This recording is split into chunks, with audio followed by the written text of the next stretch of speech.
And I find people often talk past each other. For example, people like me who say language learning is largely implicit. You don't learn languages explicitly. And then someone will argue, a teacher will say, but no, this is how it happens, and yeah, you got to learn the rules. And what they don't understand is that my definition of language is not the same definition of language that they have. You're listening to Speaking of Language, a podcast recorded at the Language Resource Center at Cornell University. Each week, we explore a topic related to language pedagogy and second language acquisition.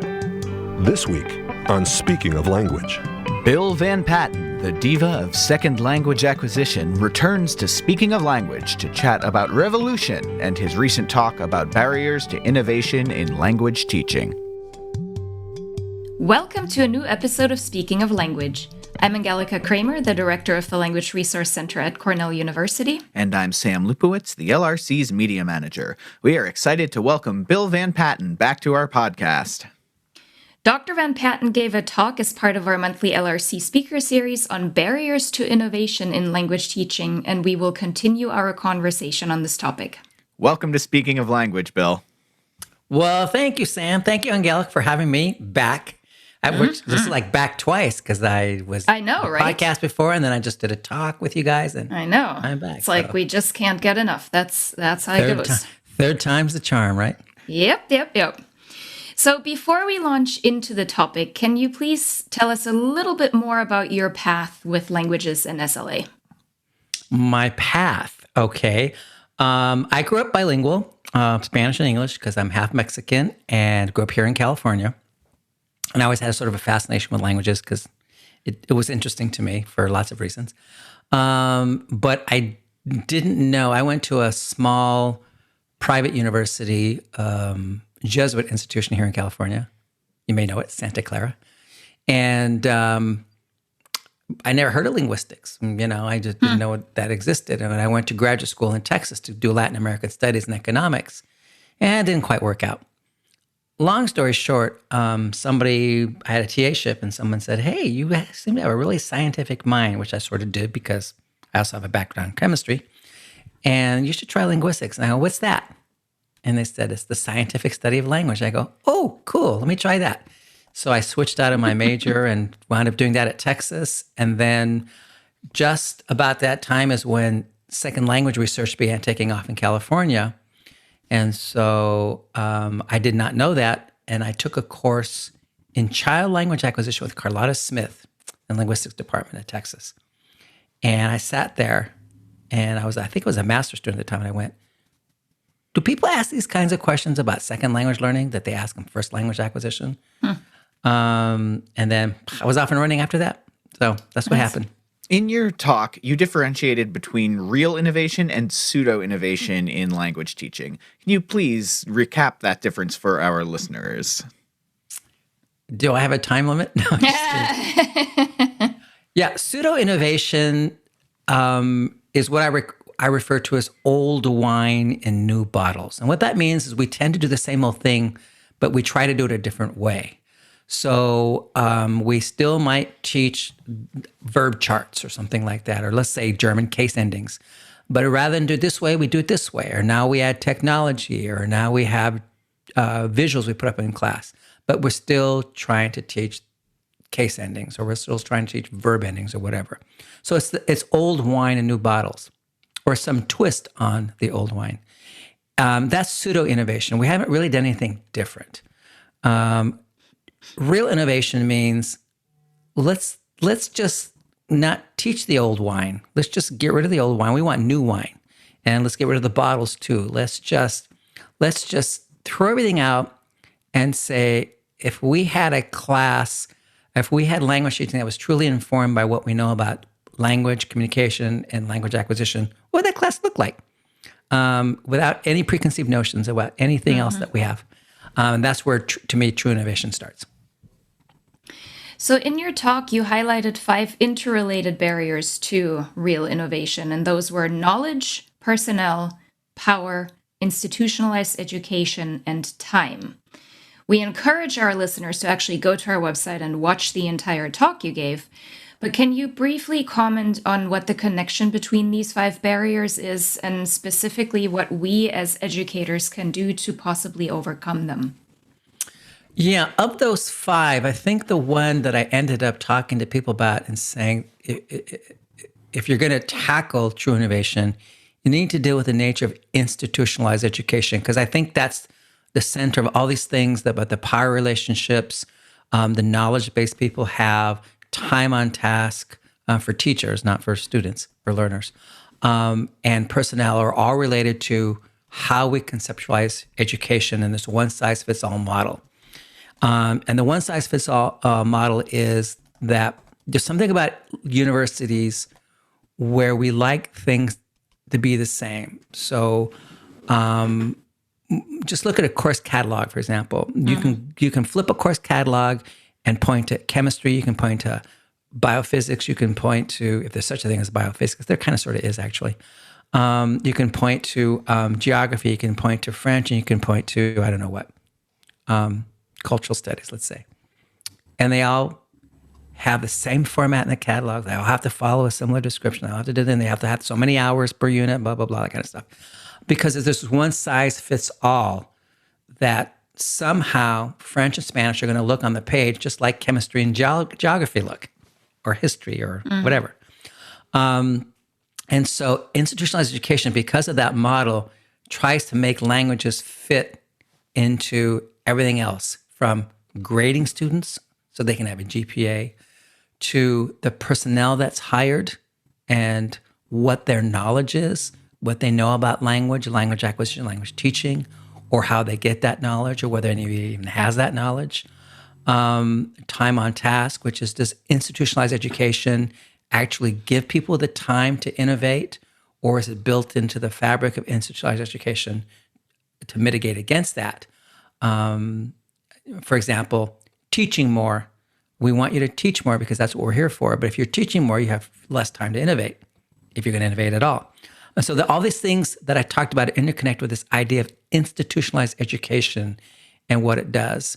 And one final comment of that is what I mentioned in the talk was the top-down nature of institutionalized education, where it affects languages the following way, at least language education the following way, is that hidden in that model is that we have graduate programs. I'm talking about research institutions like Cornell, Michigan State, where I was, University of Illinois at Urbana-Champaign, where I was before. We have PhD programs, and the idea is you have PhD programs, and we want our students to know this, that, and this other thing to be PhD students. So that trickles down to MA students. The MA students need to know this, that, and this other thing if they're going to be PhD students. But then that trickles down to majors. If you're going to go on to grad school from a Spanish major, French major, you need to know this, that, or the other thing. That trickles down to the language program. If you're going to be a language major, this, that, and the other thing. And so you have this very few people at the top, because there are not that many PhD candidates, and what the perceived needs are for those people, eventually trickling down in very subtle ways to thousands and thousands of students at the lower levels. And so that needs to be looked at as well. That's all part of institutionalized education. That way we subtly and implicitly perceive these things. Yeah. I also like that you specifically pointed out that this institutionalized education or all of these barriers are somewhat unique to each individual institutional context or educational context. That, what we have here at Cornell is completely different from other Ivy League institutions, right? I mean, it's like individual ecosystems, and that is something that we also need to take into consideration as we're thinking about what is innovation and how do we actually encourage that innovation comes about. Right, exactly. Because one of the things I like to remind people is that all language teaching is dynamic and local. So that you want what happens in your language programs and what happens with your language teachers to be fluid, to be dynamic. You don't want it to be static, because it can change from day to day. It can change from course to course.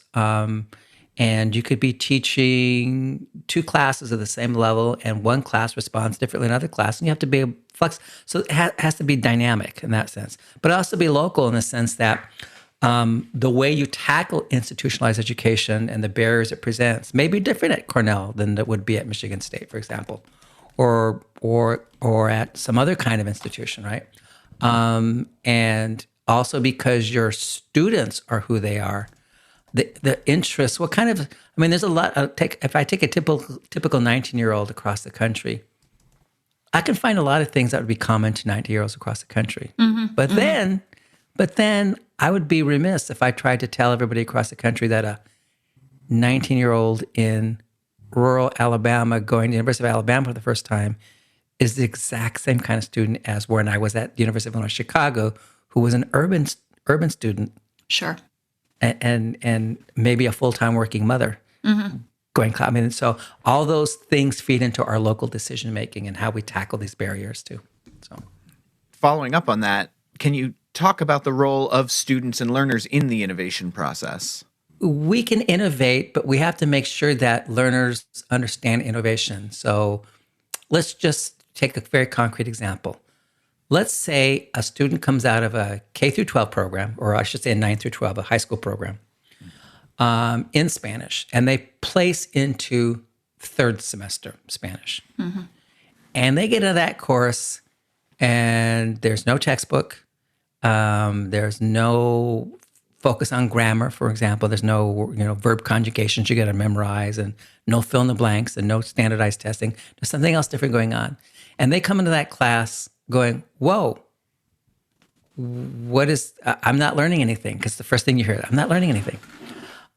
So you wind up having a situation in which the social context of the classroom isn't fitting the students' expectations because they have these preconceived notions. And they may not understand they're going to be evaluated a different way, and they may not understand how that evaluation works. And so so students have to be brought along very early on. If you're going to innovate, they have to be part of understanding. They're not going to help you with innovation, but they have to understand what you're doing, why you're doing it, how they're going to be evaluated, and they have to understand that this is not going to look like something that they may have experienced before. And so it's very important to try to figure out ways in which we can communicate that to students very, very early on. And my experience at Michigan State, for example, was exactly that. Students who went through our 101, 102 first year program and went into the third semester program, more the same. They were so used to it because we had institutionalized them, as it were. We had socialized them in the first year. The ones who placed them from high school had to be brought up to speed. And they the ones that had difficulty were the ones coming out of the first year didn't have the difficulty. They were used to what we were doing, and they understood it. So yeah, you have to work at helping students understand what you're doing and why you're doing it. Well, and this ties to what you talked about under that first barrier of knowledge, that oftentimes people, and I think this includes not only students, but sometimes also educators, are not familiar really with the nature of language, the nature of communication, and the nature of acquisition. Yes, that happens more often than I care to talk about.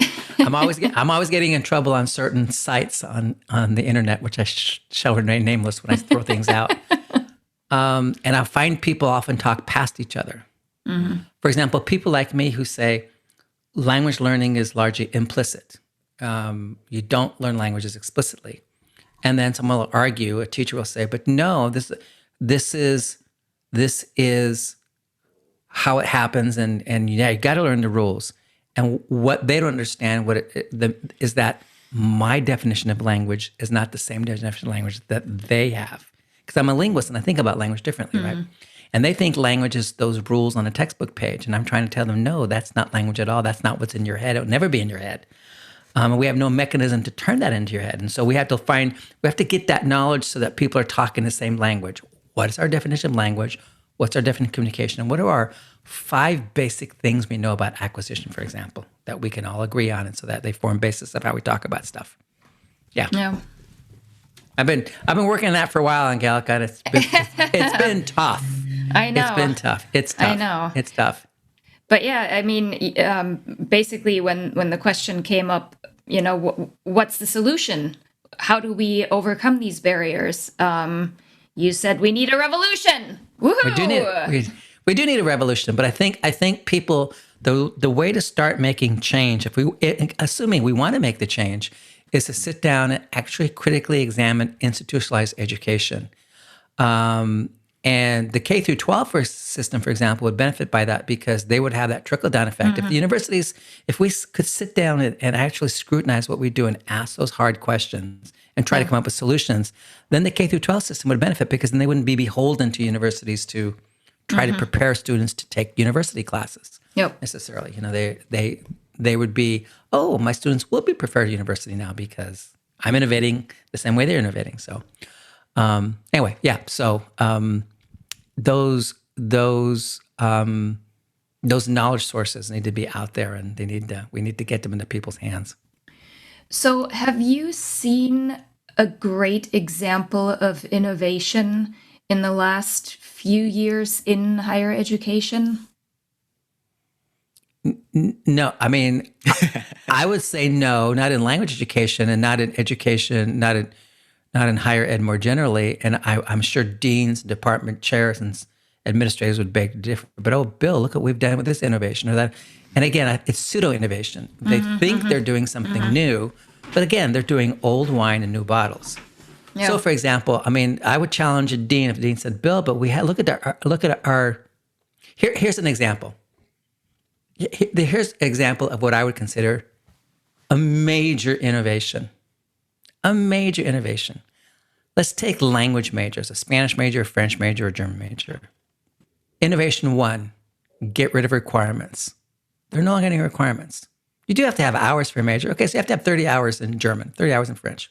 Great, but no requirements. Second part of the innovation is we no longer teach periods and genres and, intro to linguistics or intro to that or a survey on this. We don't do that anymore. Get rid of that. Think of other ways that, what does it mean to have some understanding about Spanish in the Spanish-speaking world, or French in the French-speaking world, and so on? What does that mean? So you get rid of requirements, you get rid of your old course descriptions and your idea what courses are. And then three, you start thinking about how it is that my students are using this for their own lives. How does it inform the decisions we make in forming these majors, right? So they're not going to go into grad school. They're not. Come on, that's a myth that most of these students, they're not going to go into grad school. So we have this grad school program holding these majors for hostage. But they might go into med school. They might go on to dental school. They might go on to business school. They might not go on anything. But do they have any kind of career readiness or life readiness for what they're getting out of your Spanish classes? And it's not, you can't say, oh, I taught them to critically think. No, you haven't showed me that. You haven't taught them to critically think, actually. So get rid of that. Get rid of that old chestnut. That's just not an argument anymore. But what are they going to do with Spanish and French and their knowledge of French culture and French and Spanish-speaking peoples? And just rethink all those things. So that would be, for example, I would challenge a dean or a department chair to say, have you done those things? That would be true innovation, and they haven't. So do you think that programs like Languages Across the Curriculum could be a potential starting point for real innovation? Because you just mentioned, right, I mean, are our students ready to go out in the real world with the knowledge that we equip them with? So would an approach where we combine, I mean, many students have dual majors, so focusing more on those connections between language and some other interest of a student, would that be? Yeah, I would do that. And I'd also think about, at the same time, looking at study abroad programs. These would go hand in hand. We want students to get out of where they are here and go somewhere else, right? So one of the suggestions I made one time to study abroad was, like 20% of our students doing majors are pre-med majors. But they can't go abroad because their curricula are so packed. Sure. So they're doing a pre-med major and they're doing a Spanish major at the same time. And what they want is skills in Spanish. So why are your programs in study abroad look the same where you can find course equivalents for your Spanish courses? Why don't we have an internship for medical students in our study abroad program where they shadow doctors, or they work in a lab, or they do this or they do that? We've come up with a whole new idea of study abroad for these kinds of students. And they get university credit for it. And it works.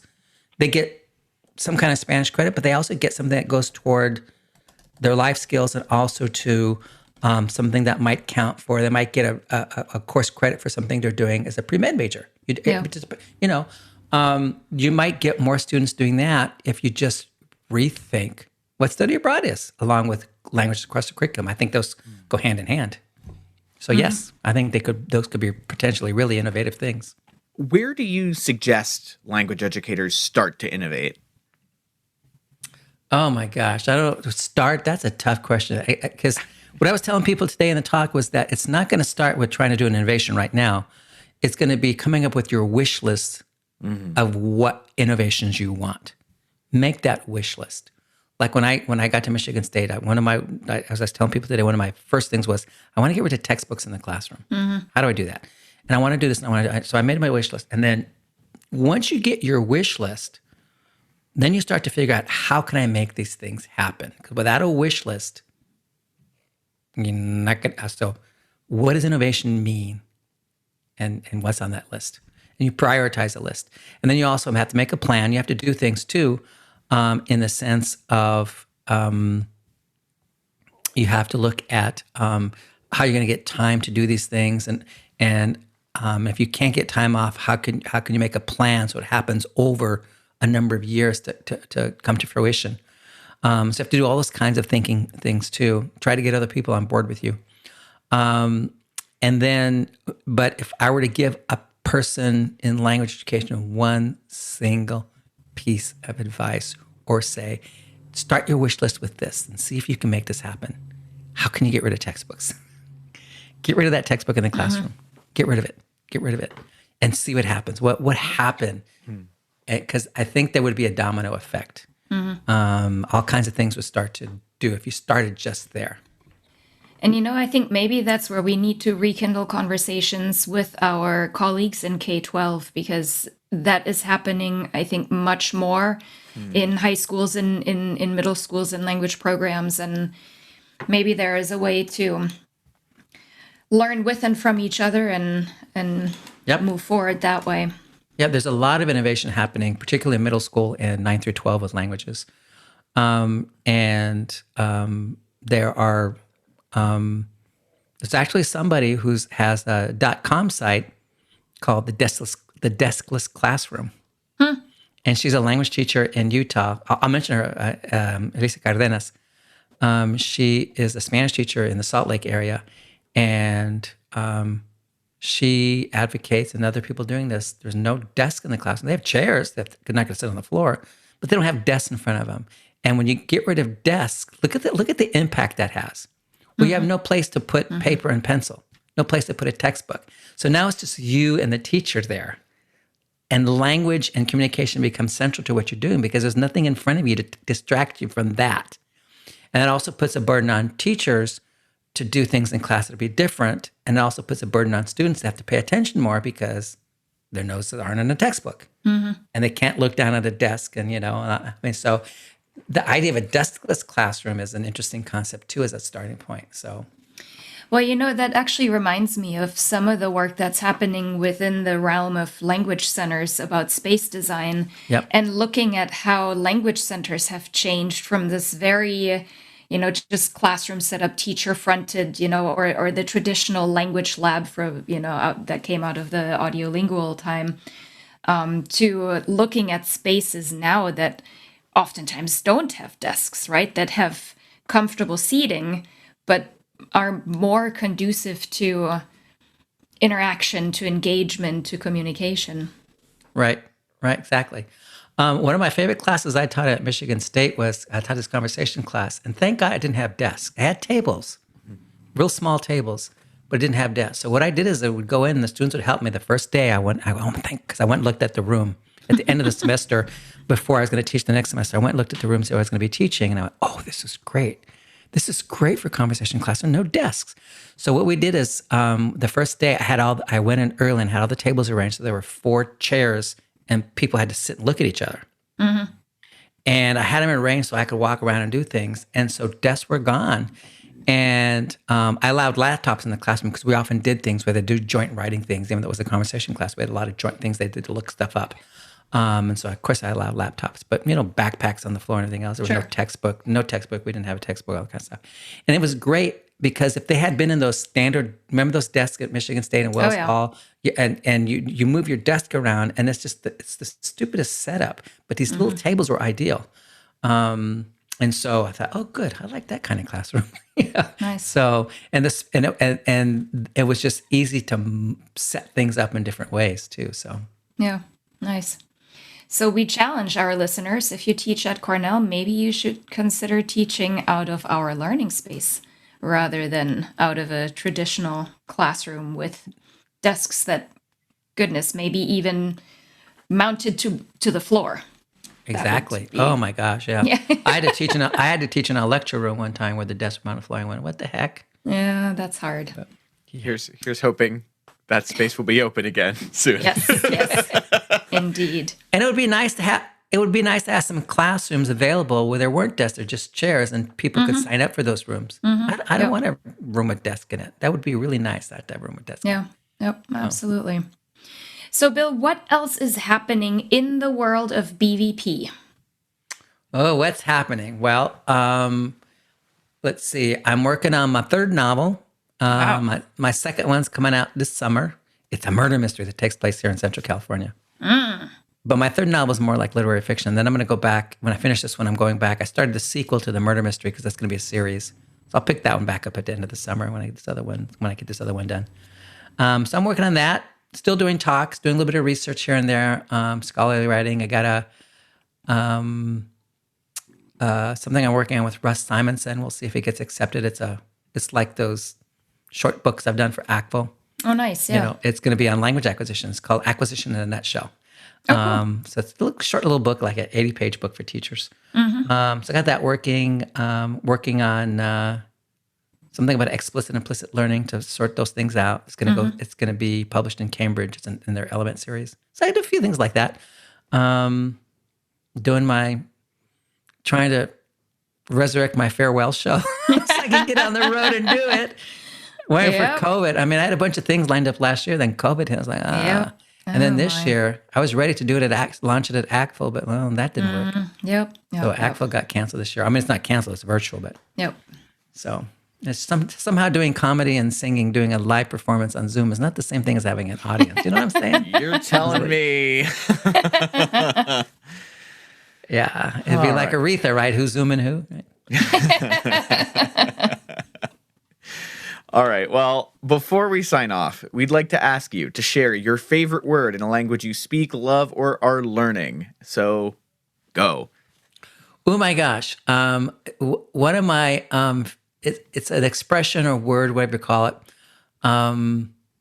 in French. It's like a term of endearment. You say "mon petit chouchou." Do you know what that is? I couldn't translate it for you. My little something. Cauliflower. It's my little cauliflower. And it's like mon petit. I think it's a cauliflower. I think if I remember correctly. No, but that sounds right. I don't even know anymore. See, most of my French is implicit. I just know you just have mon petit chouchou, but I think it comes from cauliflower. And so it's one of my favorite things. Like I will say to someone, no, mon petit chouchou. I say it like that because I think it's a great expression. It's a great word. Sure is. Chouchou, mon chou. Yeah, I do think my middle school French teacher used that term from time to time, so because it really rung a little bell. And I don't even know if people say chouchou, if they just say in French, mon petit chou. I think I've heard both, but I like adding chouchou. I think it's kind of cute. Mon petit Nice. chouchou. So there you go. I love it. Awesome. Well, Bill, thank you so much for speaking of language with us today. Well, thank you. Thank you for having me. It's great to be back. Sam, it's nice to meet you. Thank you for all your hard work. Thank you, Angelica, and we'll be talking soon, I'm sure. Absolutely. All right. Next week, we will talk with the director of the Cornell China Center, Ying Hua, and with Nina Chowpricha, the center's Ithaca campus coordinator. Until then, Auf Wiederhören. The Language Resource Center is located on the ground floor of Stimson Hall on Cornell's main campus in Ithaca, New York. Check us out on the web at lrc.cornell.edu or look for Cornell LRC on Facebook and Twitter. Speaking of Language is produced by Angelica Kramer and Sam Lupowitz. recorded by Sam Lupowitz. Original music by Sam Lupowitz, Dan Gable, and Joe Gibson. Thanks also to the College of Arts and Sciences at Cornell University. As a reminder, the ideas and opinions expressed on this podcast do not reflect those of the College of Arts and Sciences or any other official entity of Cornell University. We thank our listeners, and do stay tuned for our next episode.